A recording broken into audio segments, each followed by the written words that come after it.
గురజాల నియోజకవర్గ కూటమి అభ్యర్థి ఎరపతినేని శ్రీనివాసరావు ఎన్నికల ప్రచారంలో దూసుకెళ్తున్నారు. మాచవరం మండలంలోని పలు గ్రామాల్లో ఆయన పర్యటించారు. ఎరపతినేనికి ప్రజలు ఘన స్వాగతం పలికారు. ఈ సందర్భంగా భారీ ర్యాలీ నిర్వహించారు. సైకిల్ గుర్తుపై ఓటు వేసి కూటమి అభ్యర్థులను గెలిపించాలని ఎరపతినేని ప్రజలను కోరారు. ప్రతి ఒక్కరూ ఓటు హక్కును వినియోగించుకోవాలని సూచించారు. ఈ కార్యక్రమంలో భారీ సంఖ్యలో కూటమి కార్యకర్తలు పాల్గొన్నారు.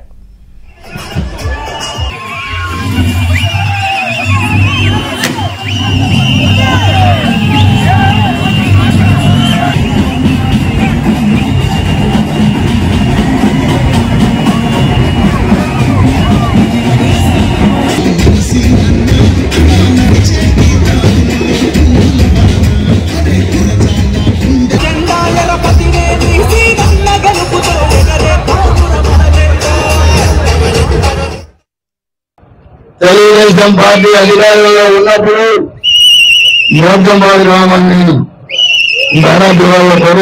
అభివృద్ధి చేశాం.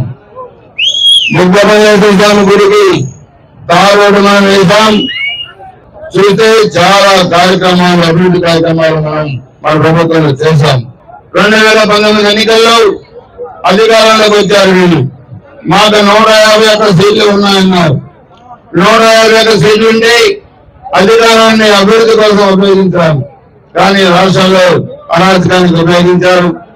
ఈ నియోజకవర్గంలో 11 మంది ఎస్సీ, ఎస్టీ, బీసీ, మైనార్టీ కాపు నాయకులు చనిపోయారు. 8 మంది అక్రమమైన గుంటలో చనిపోయారు.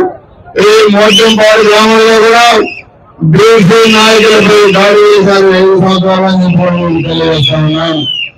మీరందరూ కూడా ఒకరు ఆలోచించాలి.